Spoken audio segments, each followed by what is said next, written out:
Hello guys, LEGO Master Reviews here, and today I'll be doing a review on the LEGO Star Wars set 7537 for the Onyx Cinder. This set has 1,325 pieces and retails for $139.99 in the US. It is based off the upcoming Star Wars series Skeleton Crew, and as of right now we don't even have a trailer for this series, but the ship just had a very unique design to it. The minifigures look cool, and there's just a lot of neat play features with it, so I wanted to get this set and review it for you guys and just give you my thoughts on it. So without further ado, let's jump right on into this review. The first minifig we'll be taking a look at here is Jode, and I believe this is the character that will be played by Jude Law in this series, and just kind of going off that, I think the head in here is very accurate to that. You can kind of see it as like a light stubble there, as well as a very upset expression. I think the hairpiece also works quite well. And flipping it around, you'll find that he has a much more angry expression too. So that's all very cool, and it kind of gives me like Bruce Willis vibes from Die Hard. I look at the head and hair combo here, and it just kind of reminds me of that. So that is pretty cool. He also has a tan scarf there. He looks quite dapper in it. That's like the best way I could describe it, but it's very unique for a Star Wars character to have a scarf, so that's pretty cool. And removing the scarf, he actually has a very detailed torso print too, which I like a lot. You can see that he has kind of like a shirt print on there, as well as some of his skin, and even the jacket has like kind of a red color to it and like brown, and it kind of continues down to the legs there. So that's all very cool, and he also has a back torso print too. And then you can see that he has like orangish red hands. They're pretty unique. I'm not sure if his gloves will be like that in the show, or it's like wrappings or something, but he does have that, and he even includes a very unique blaster piece. Like it's kind of like the pirate piece, like the pieces that are used for like the pirate minifigs. So very unique there, and I'm curious if this blaster would actually look like that in the show. So overall, I actually like this minifigure a lot. There's a lot of unique things to him, like the scarf and like the color of his hands, even the blaster, and just all around I think he's probably my favorite minifig of the set. He just looks pretty cool, and he has a very unique style to him. Next up is Wim, and when I first saw this minifigure, I thought the hairpiece was the same one from like Monica Rambeau and Ironheart, but getting it in person, it's actually a different hairpiece, and it's very unique. It does have a hole in the top of it, so I'm assuming it might be from like Friends or something, but it is very cool to get that in a Star Wars character. You can also see he has a very scared look on one side, and on the other side he's much more happy there, so that's pretty cool. You can also see he has a very cool torso print there with some unique colors with like that kind of like turquoise, and the jacket looks very cool as well. You also get a back torso print. You can see that he has a walkie-talkie as well as a flashlight there, very reminiscent of like the Stranger Things set, but there's a blue stud in the flashlight. I'm not sure if maybe they're like toy lightsabers in the show or something, but that is kind of unique there. And you can also see he has the like posable mid-sized legs in brown, so that's very unique, and overall a pretty interesting minifigure, and I like the hairpiece a lot. Next up is Fern, and this minifigure is also using a very unique hairpiece. I didn't have this one in brown yet, so I'm very happy to have that, but she also has a very frightened face print on one side, and on the other side she is smiling, so that's pretty cool, but I'm not certain if this face print is new or not. It looks kind of familiar, so let me know in the comments down below if it is new or not. But you can also see that she has a very unique torso print there with some like patches printed on there, as well as some pins, so I like that detail. And you can even see there's some brown printed on the top of the torso there, and when you flip the torso around, you'll find that the brown is also printed on the back there, so that's pretty cool. And you also get some very unique prints in there as well, so overall I think the torso printing is like a highlight of this minifigure for sure. You can also see that she has these posable tan mid-sized legs, as well as some gray hands there, which is pretty interesting. And she also includes a flashlight as her accessory, and this time with a yellow stud, so overall a pretty unique minifigure, and I like the torso printing a lot. Next up is KB, and all these characters have some very interesting names, but you can see that she's using the newer style Bo-Katan hairpiece in white here, which is very cool, and I like that recolor a lot. I think the face printing is very unique as well, with like a visor covering your eyes, as well as some like side head printing there. And you can see on the back head print that the visor is actually printed like on the side of the head, so I'm assuming the visor is lifted up, and that's very cool. And the back face print also looks very nice there with her like smiling, and you can see that the hair also looks pretty cool, but it actually covers up a lot of that side head printing, unfortunately, so it's a shame it covers up that much detail. But regardless, the head print is very cool, and the hair is also very nice.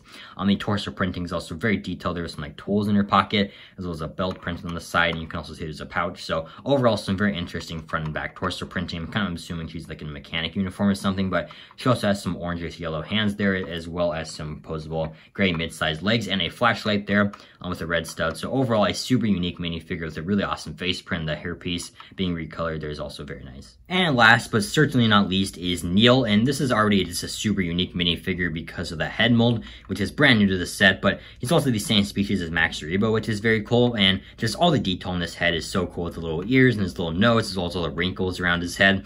Even the eyes have some like dark like brown printing in them, which is very cool, as well as some like lines around the eyes. And there's even some like molded hair in the back there with some dark blue printing, which I didn't even know this species could have that much hair, so just all around just super cool. And removing the head, there's even some molded in nostrils inside the nose, which is like something you wouldn't even notice looking head on. So I just love all the detail put into that head mold. But the torso printing is also very detailed there with some overalls, and on the back you can see there's some like little like things like attached to his belt, so that's all very nice. He's using some dark red legs, but unlike the other kids, he actually can't move these legs, so he's pretty short. But you can also see that he has some sand blue hands to match his head, and a flashlight there with an orange stud this time. So overall, such an adorable minifigure, but I really hope LEGO doesn't reuse this head mold for Max Rebo.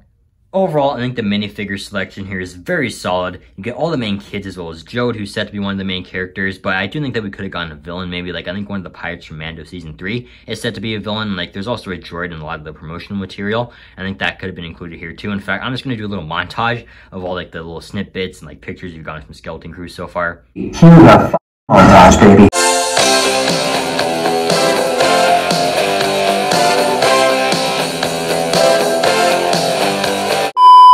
But in that montage, you'll notice that there was a droid there. I think that could have been included. But regardless, again, you got all the main kids who have some very cool prints and new molds, and Jode's also super unique. So overall, a really solid minifigure selection with a lot of unique minifigures.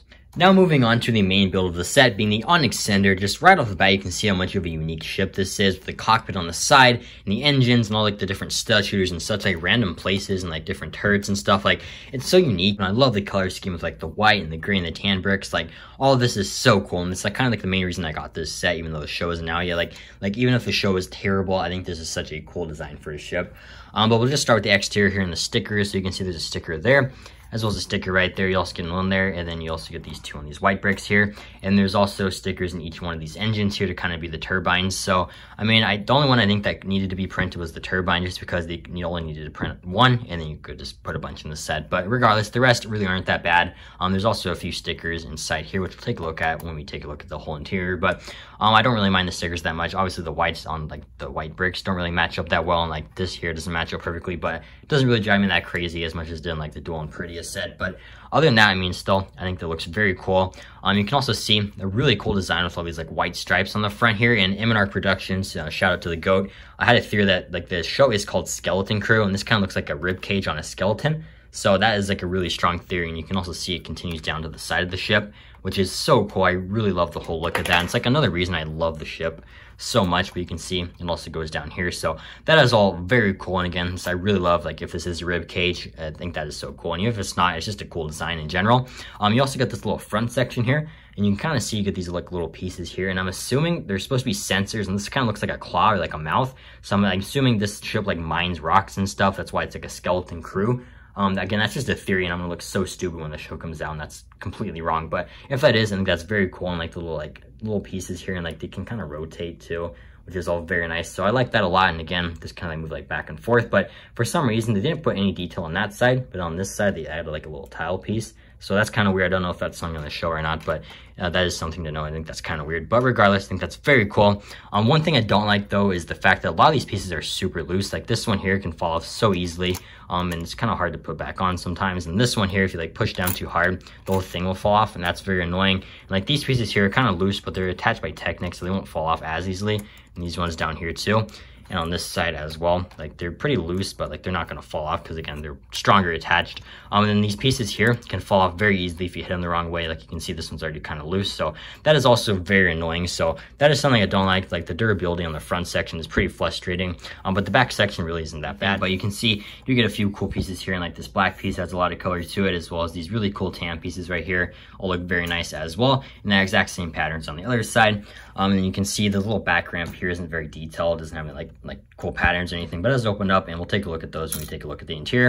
You can see you also get these pieces here kind of making a cool pattern. I don't really know what you call this, but you do get that. You also get this really cool section back here, which is very nice with that sticker and everything. So it looks very cool. And this whole section here can kind of open up, but it doesn't really lead to anything. It just breaks the pieces off too. So kind of a weird little thing. Again, it doesn't really lead to anything, but I also like these kind of angled pieces here, making a cool shape to those tan pieces, and like even those pieces there look pretty cool.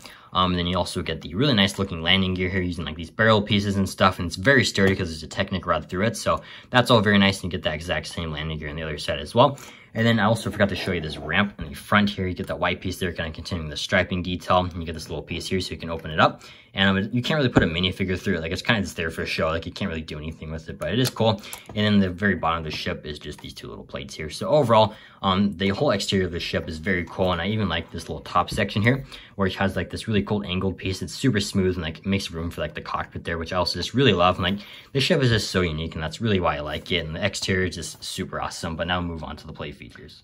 Moving on to the play features of the set, there is quite a few here. Like we get all these stud shooters, like there's one in front here. You also get this one on the side that can kind of like rotate, which is very nice. You get one here, and then these ones down here are stud shooters, but you get one here, which is very cool. And it's such a unique place to have like a little turret, so that's very nice. And you get the bubble turrets on top. I'm assuming the ship isn't to scale because obviously there'd be room for minifigures if it was, but this is very cool. And it's kind of a similar thing we saw with the T6 shuttle from last year, so like those a lot. And you also get a little like satellite or radar dish on the top here, which can rotate as well, so that's also very cool. But the main play feature of the set by far is this little lever here, and you push it forward, all the engines move forward, which is so cool. And the engines look really awesome too, with these little like white circular pieces, the translucent orange ones back here, these white pieces here, and like the wings just look really cool. And like the front section here also has a translucent orange piece, and again, you just push it back, the engines go down, push it forward, engines go forward, and like that's probably like landing mode and flight mode, so that's all very cool. And it's just so smooth, it's not hard to push at all. And like honestly, it's even easier just to use the engines to do it,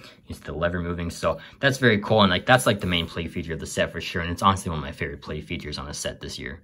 The main way to open the ship is just by lifting this up and then pulling this down, and you can see you get a lot of room for the interior there. You can put your minifigures down and just kind of access a few things, but that's the first way to do it. The second way is just under the cockpit here. You can see you're supposed to use that clip piece here, but honestly it's easier just to use your finger, and you can see you're supposed to place all like the minifigures flashlights there, and it doesn't give you as much room. It's kind of just more to put the accessories, but it is another way to access the interior. You can also access the interior by just using this back here, so you can see you just grab the ramp and kind of just lower it down, and that's also another way to access the interior. Obviously it's not the best way to put your minifigures inside, but you can open it through that way, and you get these two boxes here. So the first one has a printed cookie inside, so just lifting the lid up, you see there's a cookie in there. And the second one, which is a bit taller than the first one, has a Milou run from Rebels, and it was also like something that appeared in the Ghost set. So it's cool they keep adding like different foods from the Star Wars universe into sets, and hopefully that's actually something in the show too, so that's very, very cool. And you just sit on these studs and this little back ramp here, and yeah, so that's also very cool. Not the best way to put your minifigures inside the ship, but it's also an option. The last way you can put your minifigures inside the set is just by pulling this door down. It is kind of hard sometimes, but you can see, just pull it down,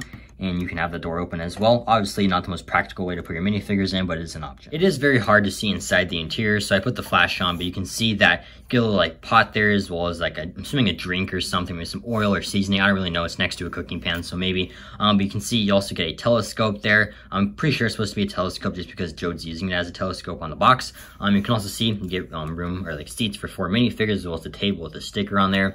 You also get a bed right there that you can lay a minifigure down on if you want. And then I'm assuming right here is supposed to be the back of the seats, because it's the same color and just kind of resembles that. You also get these translucent yellow pieces here and some clips just above that. It's kind of hard to show you, but you get some clips there to like maybe place some of your characters' accessories. And then other than that, I mean, that's basically the whole interior. Like you can kind of see there's stuff back there, but that's actually just most of the ramp. Like you can see lowering it down, that basically whole back section is just the ramp. You could like put a minifigure back there, but there's really nothing to see. And like the whole front section it's just basically the bed, and there's like really nothing else other than that. The only other piece of interior that you get is this little section here for the cockpit, and inside you can see there's like a little seat there, there's some tan bricks as well as 2 stickers there, which is very nice. And you can see there's a little section to place your minifigure's legs in, so you just grab your Jode minifigure. I'm assuming he's the pilot of the ship, and you just place him in there, kind of slide him in that area, and you close it up, and he's piloting the ship. So that's very nice, and you can't really hear him rattle around. There's a lot of other things that rattle on the ship, so you can't really hear him, but he looks very cool in there. I think it's a really cool little section, and the fact that we even got that's very nice. So yeah, and that's pretty nice. Obviously not very spacious, but it is still pretty cool. But with all the kids loaded up inside the ship and Jode piloting it, it kind of occurred to me that it's kind of creepy that Jode just has a ship full of kids. But all jokes aside, the minifigures look cool in there. I didn't even try to put a minifigure on the bed. I'm sure that would be a pain in the butt too, but it's not difficult to put the minifigures inside. It's very time consuming, honestly, and it can get frustrating sometimes, but still, when they're all loaded up in there and you can kind of place the ship in like flying mode, it's very cool, and I think kids will have a lot of fun with it. And for how heavy and big this set is, it gets a surprising 10 out of 10 for swooshability. It's just extremely swooshable, and I just really wasn't expecting that. But that's going to do it for my review on the LEGO Star Wars Onyx Cinder. Overall, I think I can confidently say that this is the most underrated set of the year. I think it is so cool. It's so slept on too. Like it has such a cool design with like the stripes and the play features and the cockpit on the side, the interior, the minifigure selection is so unique too, with like just such unique prints and molds and stuff. Like it's just so cool, and I love this set a lot. And I honestly think even if you're not that excited for Skeleton Crew, you're gonna like this one. But if you have your hesitations, just wait until the show comes out. If you like it, you will not regret getting this one. So personally, I know this is gonna be a bit high, but I think it is a 9 out of 10. I love this set a lot. And I really think even if you're not that excited for Skeleton Crew, this is a really great set. Even if the show is the most mid thing ever, I'm still gonna love this set because it's so cool. But let me know in the comments down below what you think of this set, if you plan on picking it up, and if you're excited for Skeleton Crew. And I hope you enjoyed this review and have an incredible day. Bye. Get in the ship.